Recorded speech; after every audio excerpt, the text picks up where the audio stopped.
Hi! Welcome back to another episode of the amiRelocating show. Happy with Friday! My colleague today, Angela. And I am Blair. So today we're talking about Toronto again. We spoke about Toronto last week. We spoke about tourism and what sporting teams and Angela's own experiences of seeing those sporting teams. Yes, and how terrible my knowledge is of those sporting teams, especially to the hockey team, which I thought was good. They're not, apparently. They're terrible. They're the worst hockey team in the league. I have been fact-checked this week, much like Donald Trump, so I will not be making anything else up. Well, I don't know. He gets fact-checked and we can't be too sure about that. Promise we won't go into a tangent. We'll stay on script, we promise. Yeah. So Toronto, last week we also spoke about what to see when you go there and a lot of kind of tourist attractions as well. So that's a great show full of fun facts. So if you're going to Toronto, go and check that out. Fun Fact Friday! Fun Fact Fridays. Go add the hashtag as well. Hashtag Fun Fact Fridays. So yeah, Toronto is repeatedly ranked in the top international indexes for business cities. Mm-hmm. It's up there because of its extremely strong economy with the business competitiveness, their levels of constant innovation, and also the actual livability of the city. It's incredibly warm, friendly, and easy to navigate city. So all of these things add up to make a hell of a good business city. There's few cities in the world that can actually offer such multi-sector strength and the depth of talent as well. This is all stuff we'll cover in this episode, as well as the driving economic and financial engine. Yeah, because it's really kind of pro-business as well, isn't it? Yeah. Like you say, the city's almost designed for business to be set up effectively, because the things you need when you're doing business in a city is your infrastructure, your access to talent, through education, accessibility for your customers, and Toronto has all that in spades. Yeah. So Toronto might be too modest to brag about how good their city is, but we're going to do it for them. But first we'll talk about the stuff that no one wants to talk about, the permits, licenses, the legal stuff. I hate this stuff. So we'll get those facts out of the way quickly. So Toronto is one of the easiest places in the world to actually start a business. In Canada in general, it's actually a one-step process, whereas in the USA and in the United Kingdom, it can be up to 6 steps. So definitely much quicker. That's a lot quicker. I mean, going through the process at the moment as a business, and this is what we like to do. We like to go through the process of setting up in all these countries ourselves, so that we can teach you, if you're relocating your business there, what the pitfalls are and what to look out for. And in the last couple of months, we've set up in 2 international locations, looking at now international location 3, and you do really get a sense of the clarity of the process, how swift it is, how many steps are involved, and the kind of levels of bureaucracy. They're all extremely important to your decision where to set up. So although it might seem that it's not really a huge issue, if you've only got one thing to do and one step in the process, definitely advise a city like that. Yeah, it's a big deal. Definitely. But you do require a business licence in Toronto, and there's 2 ways really you can incorporate your business, and that's federally and provincially. Right. So really, when you're setting up the business from the outset, you kind of have to decide whether you're going to be within the kind of local province of Ontario, Texas. Toronto got next week, Texas. whether you're going to be in the province of Ontario. That's too many T's. Such a tongue twister for me today. You want me to take over from here? Yeah, I'll go. So I would imagine then, is it the case that if it's provincially, it means that you trade just within that province, it's like a local area, whereas if it's federally, then you can trade easily throughout the whole of Canada. Okay, so that's what I was trying to say. It's similar to other countries like Dubai. They do things called free zones, and it's intended to make trade more accessible. But what it's also intended to do is to kind of give you a hub environment, because you've got like types of companies in the same area. But this seems to be very much it's a geographically driven decision. So if your business is in Ontario, there's no reason for you to be trading out with that. I don't really know the other provinces, I've got to be honest, but Canada is so huge that don't think you're just limiting yourself to one province. That's still a pretty big market. Yeah. It's a very big market still, especially if you're opening up a coffee shop. Yeah. You won't need to be trading outside Ontario. Not unless you're. Can't remember the guy that set up Starbucks. What's his name? Yeah. But then no, you can that's set that up guy. Mr. Starbucks. Kevin Starbucks. Mr. Bucks.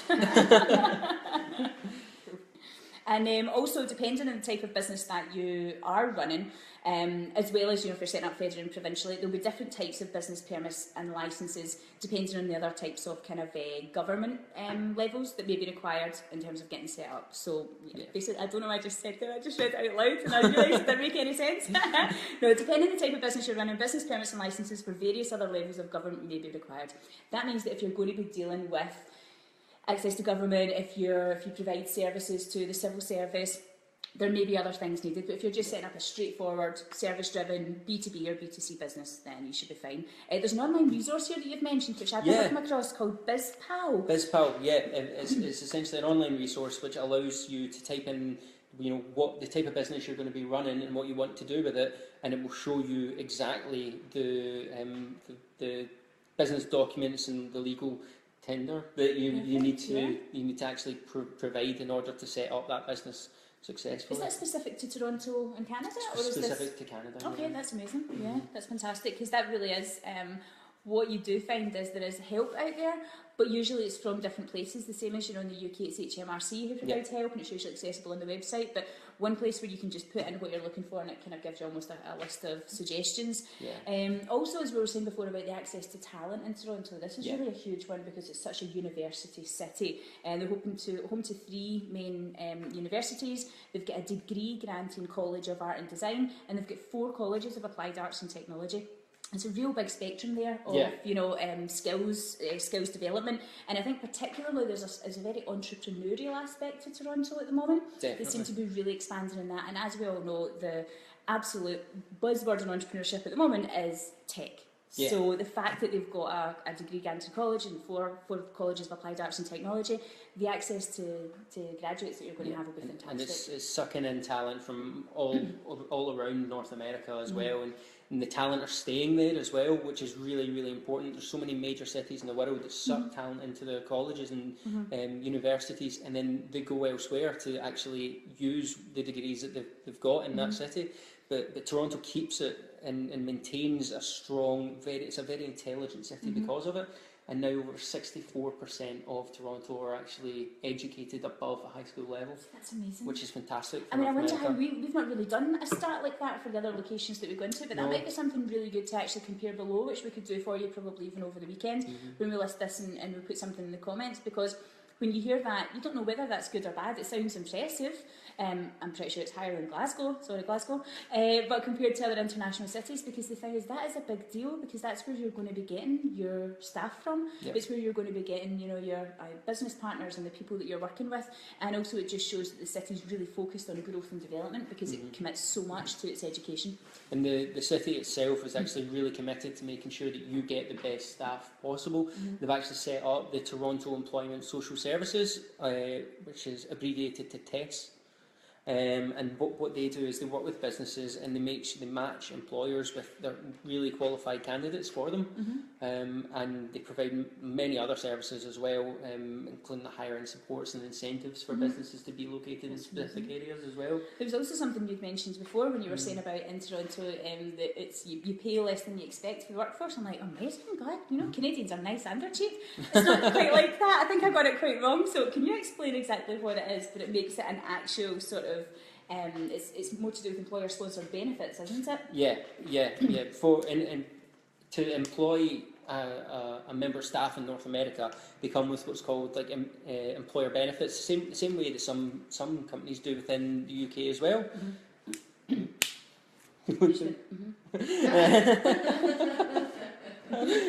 Some do as well. Just nod and agree. That's what you wrote there. That's all in my script. So yes, to do that in Canada is significantly less cost to your business than it would be in other cities in North America. And the reason for that is largely because of the cost of the US healthcare service. Now, employers in Ontario, employers in Ontario, is that right? Yes, yeah. Ontario. Because the thing is, I'm going to confuse you, for there's Ontario, there's Oshawa, there's Ottawa, there's a lot that sound similar, and I know that's not what was confusing you, so now you will be even more confused. Thanks for that. Go for it. Yes. You just take the next bit, which is focused solely on Ontario as well. Okay. Yeah, I'll look forward to that. So yeah, employers in Ontario, Canada, pay actually 1/3 less of the costs on employee benefits than you would do in other cities in the US. And that's, as I've said, because of the healthcare system, and because on average, Ontario, if for a company that has 100 employees, they'll pay around £259,000 in employee benefits, which sounds really, really high. But then when you compare that to an average figure of the US, that's £783,000 worth of dollars.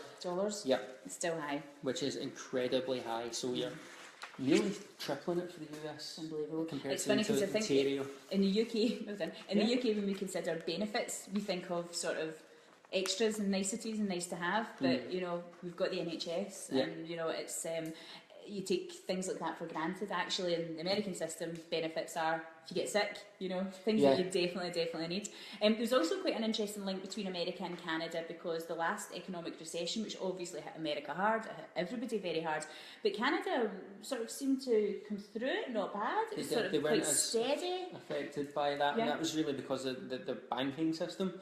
So their banks never went bust, because none of them went bust, and none of them had to be bailed out, because they were steadied by in Canada they have really highly regulated banking systems, and that's because they've got such a massively educated workforce as well.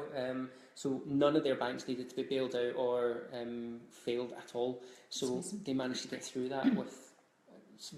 Compared to the US and the UK, they came out of it fantastically well. We will be subtitling this post show, so you can see exactly what Blair's saying when he's saying all these words like regulated. Just struggle with that one as well. Yeah. That wasn't even Ontario. Mouth's a wee bit dry.